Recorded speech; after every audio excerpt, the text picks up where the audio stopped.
extreme right-wing individuals in the Congress to take us down this hostage-taking exercise. And as of right now, I'm using the Blue Jays resources to better educate myself. We are going to go deep on debt and how it works and why debt is important to solve as an issue in this country. Also judging baseball players by how they can act, a weird thing we're in culturally. Boycotts work, and a bunch more on this episode of Daily Caller Live. My name is Jobob. Thanks so much for tuning in. Daily Caller Live starts right now. 2, 1. Here we go! That might be the only brown guy on earth named Jobob. That is actually her name, Jobob. Live from the dingy bunker, completely cut off from the outside world, except for you fine folks. My name is Jobob. This is Daily Caller Live. Thanks so much for tuning in. On today, it is the last day of AAPI Heritage Month. My month is ending today, I guess. May 31st, Wednesday, the year of our Lord 2023. What is going on today? Oh, I wonder if something else is going on any of the channels. We got a lower count today, which is fine because I'll tell you what, today's show is going to be a total and utter snooze fest. I know that's not a thing that you should say as a talk show person, I guess. But we're going to talk about the debt. We're going to talk about the Federal Reserve. We're going to talk about the Treasury. We're going to talk about bonds. And I'll be upfront and honest with you. It's going to be very boring. I would like to get some comments in the comment section, get to some of the comments in the comment section to see, thoughts and how people view this sort of stuff. But this whole conversation around the debt ceiling sparked an interest in me of explaining what the heck the debt is, because I think a lot of people don't understand what the debt is. You know what? Before we go into that, I want to talk about this because the government is as big as its spending is. The debt is only relative to how much the government spends. The true rate of taxation is government spending. Now, we can talk about, I paid this much in taxes and people this and just taxes, and that's all fine. But at the end of the day, all of those taxes, if they don't amount to what the spending of the government is, it's kind of a useless thing to talk about. In other words, the rate that you're currently paying in your income tax, sales tax, whatever the taxes that you're paying, that matters in lessening the burden, but isn't the actual rate of taxation. The actual rate of taxation is how much the government spends. I know, we're off to a riveting start here. But when we talk about government spending, we need to talk about, when we talk about taxes and we talk about debt, we need to talk about government spending. Did you know, this is according to the Cato Institute, actually this is according to CBO numbers, the Congressional Budget Office, that since 2019, federal spending is up 40%. Throughout the entire history of the government, it has been an incremental increase, but in the last 3 years, federal spending has gone up 40%, jumped from $4.45 trillion in 2019 to $6.2 trillion in 2023, according to the Congressional Budget Office. This is a 40% increase in 4 years. Now, goes without saying, we had a pandemic. That was a big thing. The government locked people out of their jobs and therefore needed to spend money to keep people afloat. Maybe. But then, of course, this whole debt ceiling talk that we're all talking about now, or at least the political people in Washington, D.C. are talking about, shouldn't we then go back to what previous COVID spending was? That seems reasonable. Well, that's not what we're doing. Instead, the debt limit bill that is currently circulating through Congress is going to increase spending even more than that. So let me rephrase this and put it in a nice, tight little bubble. Since 2019, our spending as a federal government has jumped 40%, which is astronomically high. Now, you can make the argument for COVID, you know, all that sort of stuff. But instead of going back to pre-COVID spending levels, we are now discussing a bill that will probably pass to increase spending. which is what an addled cokehead shopaholic would do. Now, I think it goes without saying that the addled cokehead shopaholic would look at the federal government and go, "This is insane." We can go through. There's a bunch of this stuff in the CBO report of the increase. Okay, well let's talk about this. Defense spending is up 18% since 2019. Non-defense is up 43%, including entitlement. Social Security spending is up 33%. Medicare is up 27%. Medicaid is up 44%. Food stamps is up 102%. Healthcare tax credits is up 45%. The bottom line is, when we talk about government spending, well, when we talk about taxation, which is what I care about, the real rate of taxation is government spending. Okay, so what does the government spending look like? It is ballooned by 40% since 2019, and instead of reverting back to pre-COVID government spending, we are now discussing a bill that is going to increase spending past the astronomical spending of COVID by not cutting anything, and we think that that's not going to be a problem. So there's that. Which brings us to debt. What is debt? Does it make any sense to have? Are we going to perpetually have debt? These are complicated questions that I feel like need to be talked about. In a perpetual state of existence, which the United States is currently in, there's no end date, unlike yours and my life. Will there be a perpetual state of debt? Yes. That should be understood. Unlike me and you, when you spend money on a credit card, that credit card eventually the balance has to eventually get to zero.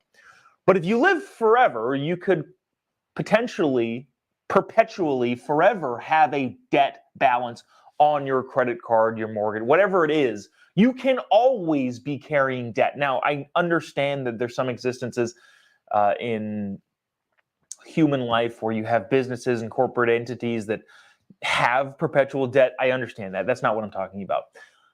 But unlike you and I, who have to eventually pay that debt down to zero, the federal government exists in a place of perpetual debt. And in a lot of ways, that's okay to a certain extent. Now, the problem becomes, well, what is the limit in which we can no longer sustain the debt that we already have? In other words, if you have debt, you do have to make payments on that debt, even if it's perpetual and long-lasting and seemingly going on into perpetuity. You do have to sustain that debt. You can't just rack up debt and make no payments, because the reason behind, well, the only reason that you can't do that is because real individuals and entities, real people, own that debt. If you don't know this, when the U.S. goes into debt, the Treasury issues bonds. Now, I understand that this could be really, really rudimentary for a lot of people. But I feel like we have to talk about it, because this is a big thing in modern culture. And we'll get to the baseball stuff in a little bit. I warned you, this is going to be a boring episode. When the U.S. takes on debt, when the federal government spends money that it doesn't necessarily have, the Treasury issues bonds and other securities, which simplifying it down into the Treasury issues bonds. Those bonds are then purchased by individuals. You and I can purchase Treasury bonds. Companies can purchase Treasury bonds. And the reason we would want to do that is because it's an investment, and our understanding is when we purchase those bonds, the interest on those bonds go up, and the federal government will eventually pay that back to you. Say you have a bond with a 15-year yield. In 15 years, that bond is going to mature, and then you can cash it in for cash from the federal government. That's the money that they have to pay back. Currently, right now, I should have looked this up specifically, but currently, the interest on our debt is the biggest thing that we spend money on. I think. Let me hold on. Let me just Google that really quick. Interest on the debt. I should have had this ready beforehand. 5x. The U.S. is paying a record amount of interest on the debt, and it's only going to get worse. This is from CNN.com, not a right-leaning organization. The Treasury Department paid a record $213 billion in interest payments on the national debt in the last quarter of 2022, up $63 billion from the same period a year earlier. The fourth quarter was also nearly $30 billion more in the prior quarter, yada, yada, yada, yada, yada.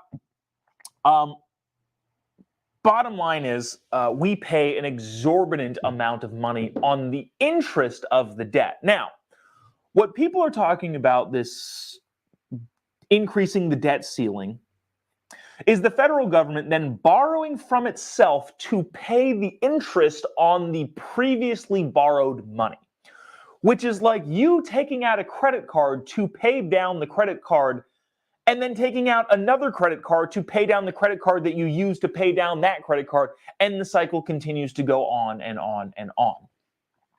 Now, why is it a problem when we are issuing more and more and more and more and more debt?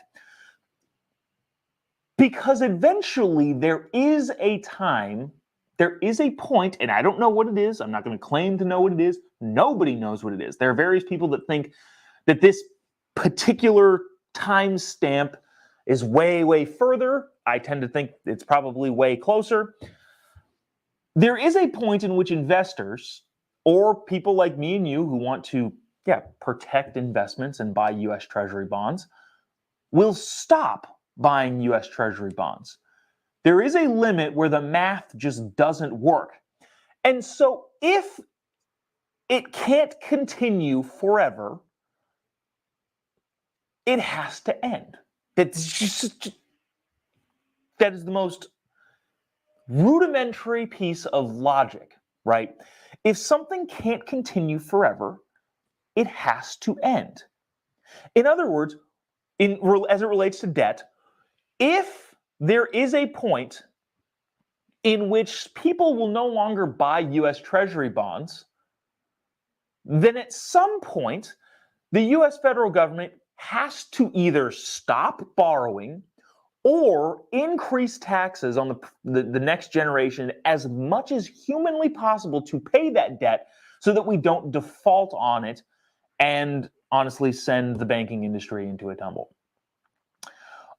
All of that's to say is that there are limits. Nobody knows what the limits are, but at some point, the debt is going to collapse the entire system that we've built. Now knowing that, and maybe you already knew that, I want you to watch this clip from Hakeem Jeffries talking to, is it Chris Matthews on MSNBC, about eliminating the debt ceiling as a whole, entirely getting rid of it as a, I don't know if this is a short-term political move, but now knowing that there is a point where people will stop investing in U.S. Treasury, is it then smart to say, well, we should just make it an unlimited money fund. Let's just get rid of debt ceilings, which are self-imposed by Congress. Let's just get rid of all that together, because there will never be a time where people won't buy U.S. Treasury debt. I fundamentally disagree, but I want you to listen to what the leader of the Democrats in the House is saying. And I'll tell you this, he calls people that want to be fiscally responsible extremists. But if you believe something that fundamentally cannot happen, doesn't that make you an extremist, Hakeem? Check this out. Has it changed anyone's thinking among your House colleagues that you have to get rid of this thing once and for all, whether it's to do what Gephardt did when he was your Democratic leader and essentially come together and just get rid of it statutorily, whether the White House has to look into saying, look, the Constitution doesn't allow us not to pay our debts? But where are you on that? Because that seems to me still the kind of unfinished business of this deal.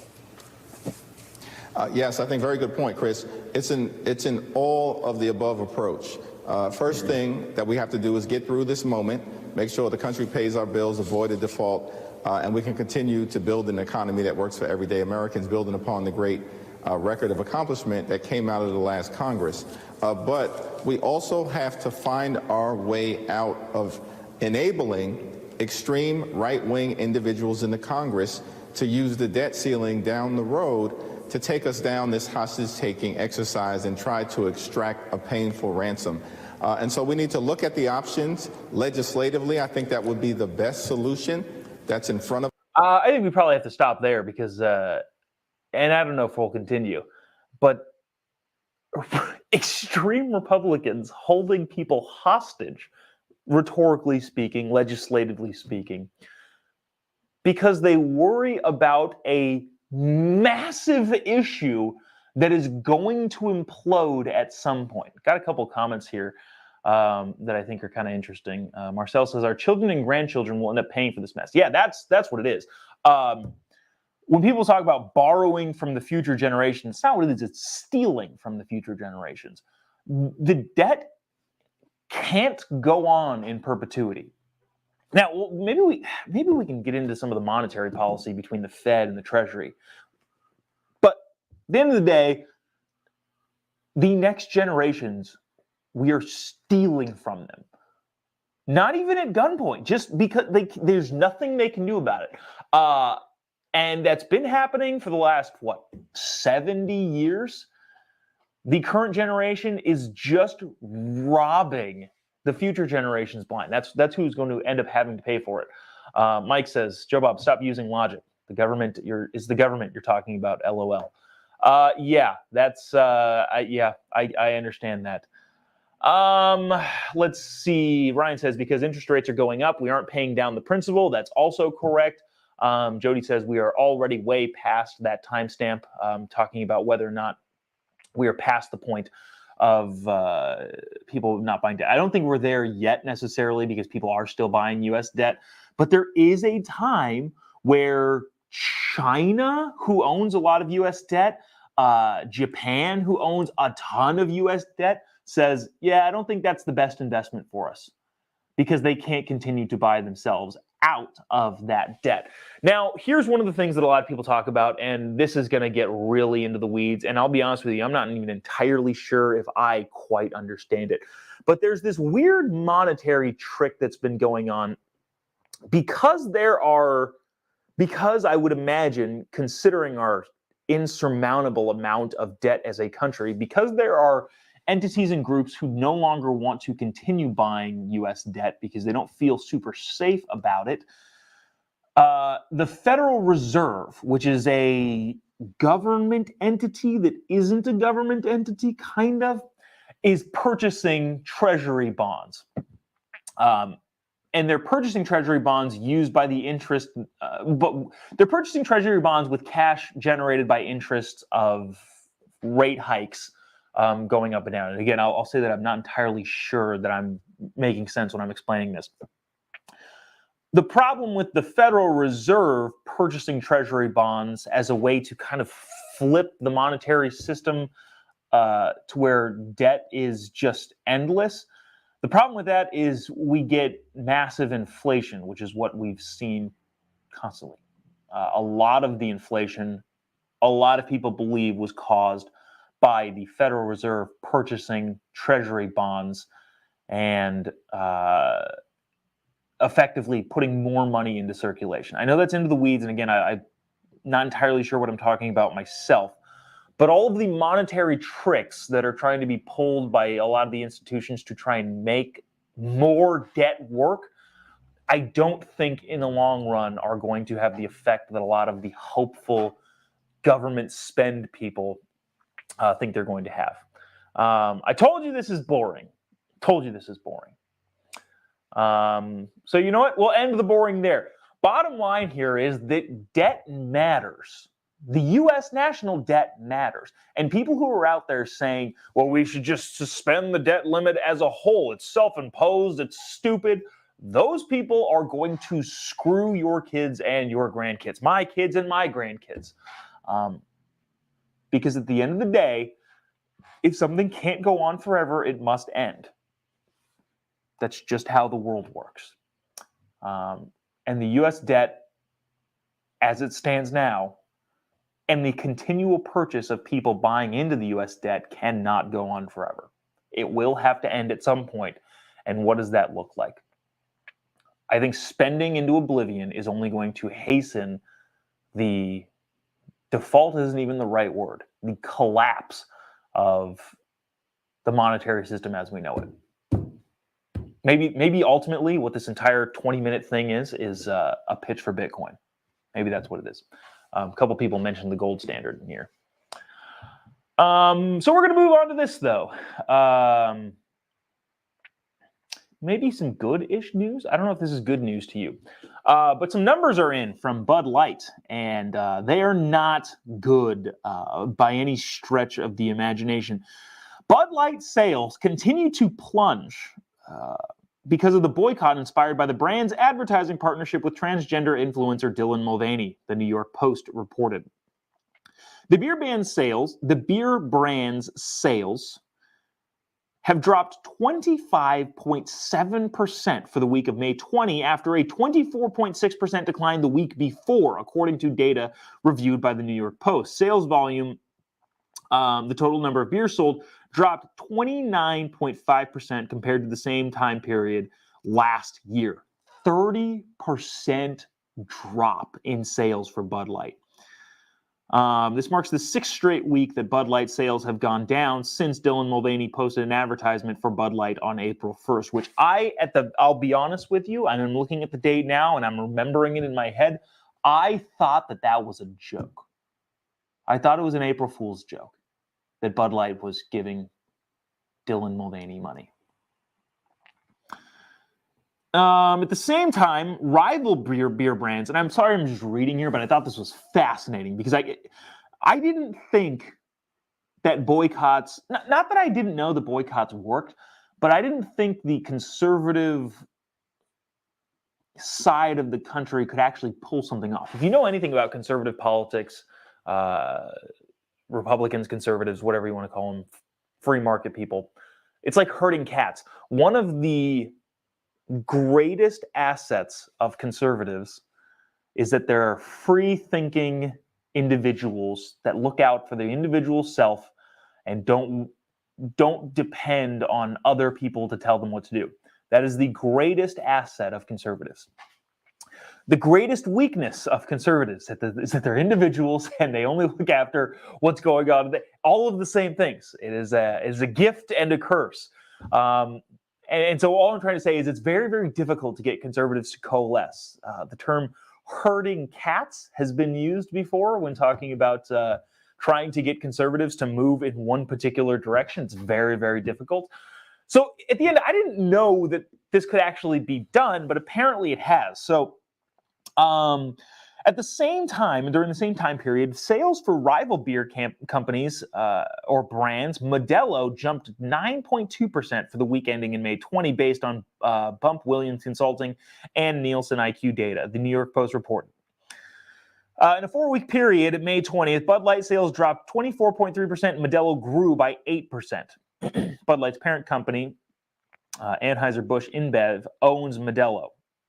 Except for its U.S. operation, which is run by U.S. Beverage. Wow, interesting. Okay, so they own Modelo outside of the U.S. And so that also means, too, that Anheuser-Busch also is taking a hit, not just the Bud Light brand, which is a fascinating thing. Target surpassed $10 billion in lost stock yesterday, so that's a thing, too. But speaking about boycotts and different things, I think that brings us nicely to this, and we'll kind of wrap things up on this one. This is a weird component. I don't know why I pounded my fist like I was Joe Biden in front of Independence Hall. This is a weird phenomenon in this country, and just in general in the scope of social media and all of this sort of stuff. There's a big story behind this. We could talk about, well, maybe we'll get into that a little bit later because it hasn't happened yet, and I would imagine that on that particular day there's going to be some mayhem, rhetorical mayhem, not actual mayhem. The Dodgers, if you haven't heard about this, previously disinvited this group, this like We Make Fun of Catholics group, to Dodger Stadium on whatever their June celebratory gay pride, whatever, LGBTQ plus 648. I don't know. They disinvited this group, and then the group got all upset. Then they re-invited the group, and now Catholics/conservatives are upset because how just horrible this group is. I understand that. Again, we can talk about that when that day actually happens. Clayton Kershaw has come out against it among several other big players. Like, hey, man, like this is not cool. I don't think they're going to boycott the game, but it's interesting to see players now coming out and saying this is not what I signed up for. But I thought this was fascinating. This guy's name is Anthony Bass. Anthony Bass or Anthony Bass? Not sure how he pronounces it. But this guy tweeted out, let me just read this. This is also from the New York Post. Toronto Blue Jays relief pitcher Anthony Bass is facing backlash over an Instagram post. He shared an Instagram story about boycotting Target and Bud Light, which has been publicly supporting LGBTQ plus T69 rights. On Tuesday, Bass reposted a video to his Instagram story that appeared to be emboldening the boycott on Target and Bud Light and therefore anti-LGBTQ22 plus IA for biblical reasons, and made a case for why Christians should boycott Target. I saw the video. It's rather long, so I didn't bring it on here, but he just shared it to his story. He was met with backlash and then issued this apology. Now, I want you to watch the apology, and then we'll talk about this weird cultural dynamic phenomenon that is apparently we are judging baseball players by their acting skills. Watch this. I recognized yesterday I made a post that was hurtful to the Pride community, which includes friends of mine and close family members of mine, and I am truly sorry for that. I just spoke with my teammates and shared with them my actions yesterday. I apologized with them, and as of right now, I'm using the Blue Jays resources to better educate myself, to make better decisions moving forward. The ballpark is for everybody. We include all fans at the ballpark, and we want to welcome everybody. That's all I have to say. Thank you. Okay. What did we think about that apology? Now, and this is where I think it gets interesting. I don't think he's changed his mind. I think and in his position, a major league relief pitcher who is probably providing for a family, who has a lot on the line here. I understand hey, I'm not gonna throw away my career on this hill. Maybe after my playing career is done, we can talk more. I mean, Curt Schilling's probably a pretty good example. Stayed out of the political discourse, and maybe he didn't know anything about the political discourse. But a lot of people stay out of the culture war until their money's made, they're retired, and then they can go do whatever they want. Again, Curt Schilling being a pretty prime example of he can do whatever he wants now and is doing it. So I understand that. And if I understand not wanting to throw away your entire career and this not being the hill you want to die on, I understand the apology that then therefore is necessitated by wanting to maintain the career he currently has. So then the question becomes, do people who are offended by this, who are getting backlash from him sharing an Instagram story, believe the apology? Because I guarantee you, his worldview didn't change in the couple hours between resharing that video and this apology. In other words, he's doing the apology to check a box. And the box that needs to be checked is that do the offended parties believe him? In other words, acting. This is what we pay actors to do. Does the audience believe the words that are coming from your mouth that are on the script? Because we probably can deduce from the fact that his mind hasn't changed on this. I can't imagine his entire worldview, upbringing, whatever you want to call it, just in a couple hours shifted entirely. Because we don't think that that happens, he's effectively performing an act of having to apologize in order to save his career. The question then is, are the people who were offended by what he shared on his Instagram story, do they believe what he said? And where I think it gets even more interesting is if you say the words but aren't believable. Well, okay, so this is where I think the acting part comes to full fruition. If he were to say the exact thing that he just said, but read it off his phone, not sounding sincere, would that apology be accepted by those who were offended? And the answer is no. If he just sat there and said, I'd like to apologize for the acts. This is not my intention. I'm not trying to disparage the Blue Jay organization. Threw an eye roll in there somewhere. If he read the exact same thing that he said that way, and people weren't convinced, that means that his acting performance matters. Which leads to the main point of this is effing crazy. At the end of the day, this is all absolutely freaking crazy. Because his mind didn't change, and because the people aggrieved need to believe that his mind was changed, or at least could take to their audience that, well, he looked like he maybe possibly meant it. We are judging the acting ability of a Blue Jays relief pitcher in the culture wars. WTF. I don't know. And on that note, we'll say goodbye. That'll do it for us today. Appreciate you sticking around, tuning in. Let us know in the comment section. Did you buy the acting? Would you take this Blue Jay relief pitcher's acting class? I don't know. I'd love to hear your thoughts. Tim says, and the Oscar goes to, yeah. Isn't that crazy? Isn't this crazy? Isn't all of this freaking crazy? Anyways, that'll do it for us today. Appreciate you sticking around, tuning in. If you haven't already, give me a follow on any of your social media platforms. Just type in JOBOB on the Instagram, Facebook, Twitter, Getter. We're on Rumble now. We stream to Rumble, so if you're not watching on Rumble, you can be. Not saying you should be, but you can be. And we will see you same time, same place tomorrow. That was an abrupt ending.